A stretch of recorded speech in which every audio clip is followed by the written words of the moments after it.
सुनने में आया है कि सुप्रीमो खुद ओसिया से चुनाव लड़ सकते हैं, इसमें आपका क्या विचार है? ओसिया में वर्तमान जो प्रधान है आरएलपी से मतलब संबंधित है, पिछले एक दो इंटरव्यू में देखा आरएलपी के नेता जो है जो उनसे नाराज चल रहे हैं, उसका क्या कारण है? प्रेम सिंह जी, ओसिया में इस बार आरएलपी अपना चुनाव में कैंडिडेट उतारेगी, तो प्रेम सिंह जी ओसिया में वर्तमान विधायक हैं, उनकी जो कार्यशैली है वो 5 साल पिछले 5 सालों से किस प्रकार रही, उसके बारे में आपका अवगत? राम राम साहब, अभी मेरे साथ जो मौजूद है वो प्रेम सिंह जी बेरड़ है ओसिया से, जो रालोपा युवा मोर्चा के जोधपुर जिले के जिला अध्यक्ष हैं और ओसिया कॉलेज के प्रथम छात्र संघ अध्यक्ष हैं और राजनीति में अपना अच्छा वर्चस्व रखते हैं और आरएलपी के मजबूत ओसिया विधानसभा के मजबूत स्तंभ है। तो आज इनके साथ हम हैं, इनके साथ हम चर्चा करेंगे, मतलब चुनावी चर्चा, इनके राजनीतिक कैरियर के बारे में भी हम इनसे पूछेंगे और इनसे हम बात करेंगे। तो प्रेम सिंह जी, राम राम साहब। राम राम राम राम। आपके अशोक जी, आपके चैनल पे पहले तो आपको बहुत बहुत बधाई, धन्यवाद। तो प्रेम सिंह जी, सबसे पहले हम बात करते हैं आपके राजनीति में आने से, मतलब आपने कॉलेज का चुनाव जो प्रथम बार लड़ा था वो कब लड़ा और किस पार्टी से लड़ा? अशोक जी, मैंने 2015 में राजकीय महाविद्यालय पीजी कॉलेज ओसिया में पहली बार कॉलेज खुलते ही पहला छात्र संघ का चुनाव मैंने 2015 में लड़ा। उस समय 3 पार्टियों ने चुनाव लड़ा, एसएफआई, एनएसयूआई, एबीपी। तो मैंने हमेशा से ही तीसरी विचारधारा से सहमत था। हमेशा मेरी विचारधारा थर्ड फ्रंट से मैच थी, तो मैंने एसएफआई से चुनाव लड़ा। अच्छा, हमेशा भी आपकी विचारधारा थर्ड फ्रंट से मतलब थी, तो इसीलिए आप आरएलपी में हो। इस वक्त आप आरएलपी के मतलब जिला अध्यक्ष हो युवा मोर्चे के। तो अब आपसे बात करते हैं ओसिया विधानसभा के बारे में। तो ओसिया विधानसभा के बारे में सबसे पहले से आपसे मैं पूछ रहा हूँ, रालोपा का जो सदस्यता अभियान चल रहा है उसमें लगभग अनुमानित ओसिया विधानसभा से कितने सदस्य लगभग हुए हैं? पिछले आंकड़ों के मुताबिक हम निरंतर, जब हमारे राष्ट्रीय लोकतांत्रिक पार्टी के आदरणीय सुप्रीमो साहब हनुमान जी बेनीवाल साहब ने 31 जुलाई 2023 को सदस्यता महाअभियान का जो कार्यक्रम चलाया, सदस्यता से लेकर सत्ता तक पहुंचने का हमारा उद्देश्य कि हम सदस्यता के माध्यम से ही सत्ता के शिखर पर पहुंच सकते हैं। निश्चित तौर पर पूरे राजस्थान में भी सदस्यता महाअभियान का एक बहुत जोरों जोरों से एक उत्सव चल रहा है। उसी उत्सव में हम सब ने हिस्सा लिया। निरंतर हमारा प्रगतिशील है, हम सब मेंबरशिप करवा रहे हैं गांव गांव घर घर पहुंचकर। निश्चित ही ओसिया में राष्ट्रीय लोकतांत्रिक पार्टी ने संभवतः आंकड़े आए थे पहले 35 से 40 हज़ार तक, अभी तक हमारा मेंबरशिप का कार्यक्रम चल रहा है। निरंतर हम ऐतिहासिक सदस्यता करवाएंगे ओसिया। जी प्रेम सिंह जी, ओसिया में इस बार आरएलपी अपना चुनाव में कैंडिडेट उतारेगी? हाँ बिल्कुल, चुनाव लड़ना उतारना निश्चित तौर पर राष्ट्रीय लोकतांत्रिक पार्टी ओसिया में बड़ी मजबूत है। पिछले पंचायती राज चुनाव में भी राष्ट्रीय लोकतांत्रिक पार्टी ने बड़ी मजबूती से चुनाव लड़ा था। बावड़ी में हमारा प्रधान बनाया, ओसिया हमारा समर्पित प्रधान था, त्यूरी हमारा समर्पित प्रधान था। और निश्चित तौर पर पिछले पंचायती राज चुनाव में राष्ट्रीय लोकतांत्रिक पार्टी ने 33,000 समथिंग आदि समितियों में चुनाव लड़के वोट हासिल किए। निश्चित तौर पर हमारे सुप्रीमो साहब के आदेश अनुसार निश्चित तौर ही ओसिया में राष्ट्रीय लोकतांत्रिक पार्टी अपना चुनाव प्रत्याशी उतारेगी। ओसिया में वर्तमान जो प्रधान है आरएलपी से मतलब संबंधित है, पिछले एक दो इंटरव्यू में देखा आरएलपी के नेता जो है जो उनसे नाराज चल रहे हैं, उसका क्या कारण है? अब क्या होता है कि जब किसी चीज़ का अलायंस होता है तो हमने कहीं पे भाजपा को वोट दिया तो कहीं पे लिया भी था। तो हम उस समय की परिस्थितियां थी स्थानीय मुद्दों को लेकर, तो हमने भाजपा को समर्थित उम्मीदवार उतारा। बाद की क्या परिस्थिति रहती है, क्या पृष्ठभूमि रहती है, लेकिन एक बार हमारा वोट देने के बाद किसी से वोट नहीं होता। निश्चित तौर पर हमने उस टाइम साथ थे, बाकी क्या परिस्थितियाँ रहती है, अब क्या चल रहा है, वो हमारा वोट था। उस टाइम हमने प्रधान बना दिया, हमारा प्रधान था, राष्ट्रीय लोकतांत्रिक पार्टी से चुनाव जीते थे, किसी गलतफहमी वो भी निकाल लें। लेकिन अब की क्या परिस्थिति रहती है और क्या है ये यथास्थिति आप सब देखते हैं। ओसिया में संभावित मतलब उम्मीदवार आरएलपी की तरफ से आप किसको मान रहे हो? अभी तक कोई राष्ट्रीय लोकतांत्रिक पार्टी का, अभी तक चुनाव में टाइम है, तो निश्चित तौर पर चुनाव के समीकरण रातों रात बदलते हैं। तो हमारे सुप्रीमो का आदेश अनुसार जो भी राष्ट्रीय लोकतांत्रिक पार्टी बोतल चुनाव चिन्ह से प्रत्याशी उतरेगा, हम उसके साथ होंगे। आप ओसिया में आरएलपी के मजबूत कैंडिडेट में आप भी गिने जाने वाले आदमी हो, तो आपका भी मन बन सकता है विधानसभा चुनाव लड़ने का? हम इतने बड़े नहीं हैं कि हमारा मानस बन जाए बना जाए, ये जनता जनार्दन का काम है, जनता सबसे बड़ी होती है। और निश्चित तौर पर राष्ट्रीय लोकतांत्रिक पार्टी का प्रत्याशी कौन होगा ये हमारे सुप्रीमो आदरणीय हनुमान जी तय करेंगे। हम एक पार्टी के सच्चे कार्यकर्ता हैं, निष्ठावान कार्यकर्ता हैं, हम हमारी संगठन के लिए मेहनत कर रहे हैं। जब से राष्ट्रीय लोकतांत्रिक पार्टी का गठन 2018 में हुआ है, हम तो निश्चित ही 2012-13 जब भी राजनीतिक सीढ़ी में समझने लगे उस टाइम से ही हम तो हनुमान जी के फैन थे। फिर बाद में उनके पार्टी बनाई, उनके कार्यकर्ता थे। हम किसी टिकट चुनाव के मेहताज नहीं है, हम तो उनकी विचारधारा से जुड़े हुए लोग हैं। उनकी संघर्ष और उनकी कहानी और उनकी आइडियोलॉजी वो एक हमारी विचारधारा है। हनुमान बेनीवाल हमारी विचारधारा है। जी, आप जोधपुर जिले में भी आप मजबूत एक आरएलपी के स्तंभ हो, तो जिले के बारे में आरएलपी की क्या स्थिति वो भी आप थोड़ी बता सकते हैं? निश्चित ही राष्ट्रीय लोकतांत्रिक पार्टी मारवाड़ में अपना एक मुआवजा है और बड़ी मजबूत है। तो जोधपुर जिले में राष्ट्रीय लोकतांत्रिक पार्टी बड़ी मजबूत है।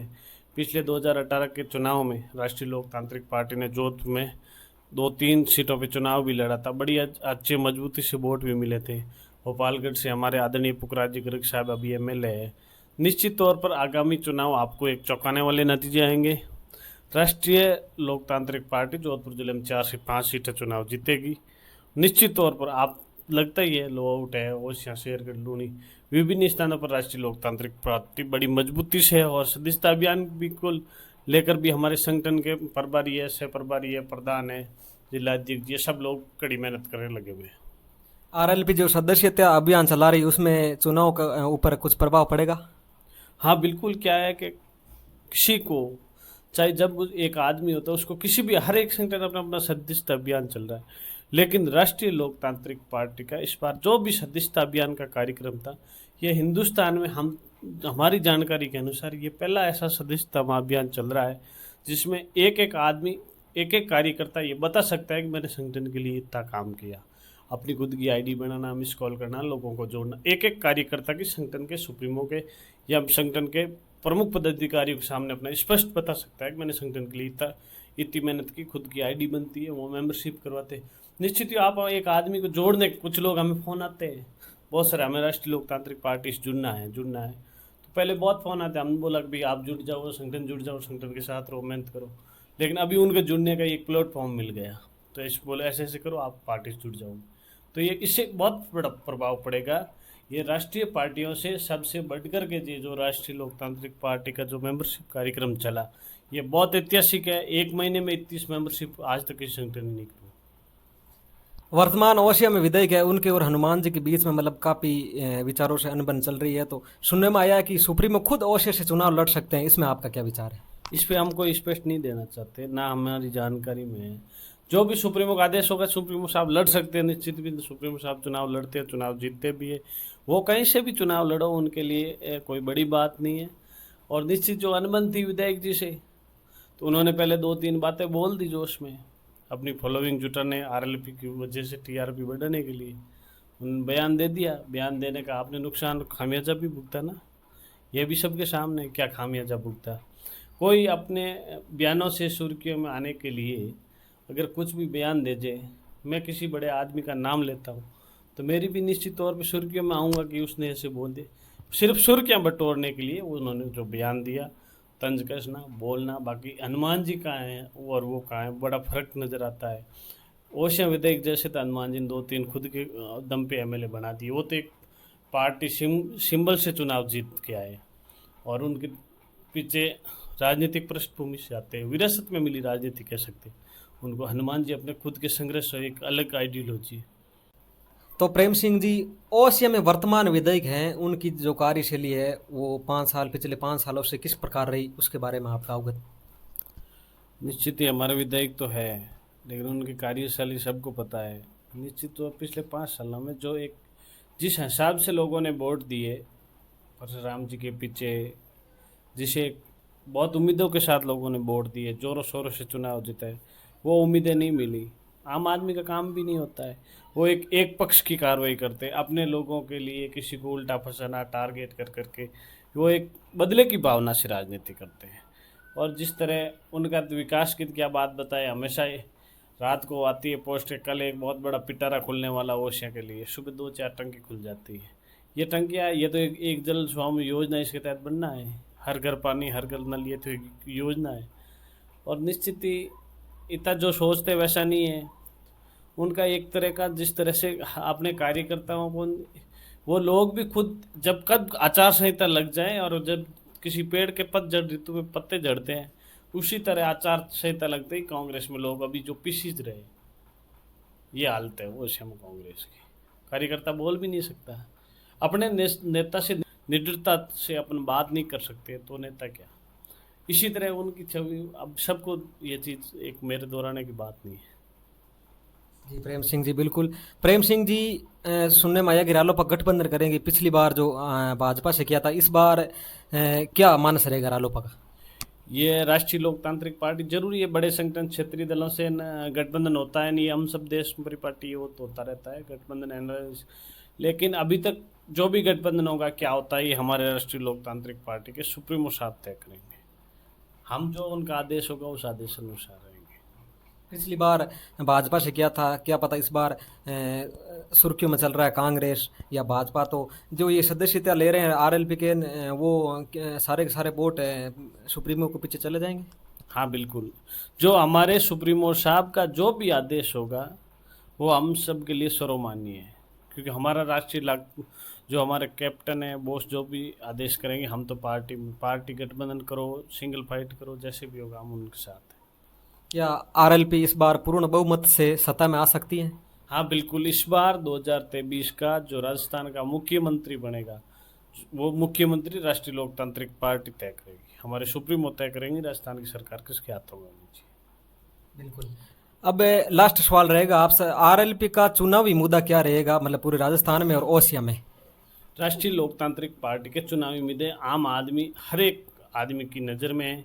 क्या मुद्दे रहेंगे? हमारा सबसे पहला मुद्दा, हर एक किसान की जो लोन है, ऋण है, माफ, टोल मुक्त राजस्थान, बेरोजगारों को रोजगार, बेरोजगारी भत्ता, और विशेष ये जो एमएसपी गारंटी कानून है, इन विभिन्न मुद्दों को लेकर जो राष्ट्रीय लोकतांत्रिक पार्टी चुनाव लड़ेगी। टोल मुक्त राजस्थान, फ्री बिजली और लोकायुक्त, इन सब विभिन्न मुद्दों को लेकर जो हमारा भी जो चुनावी मैनिफेस्टो है वो आपको जल्दी मिलेगा। जी प्रेम सिंह जी, धन्यवाद, आपने हमारे चैनल पे आए और हमारे सवालों का जवाब दिया और जनता के सामने आपने बताया।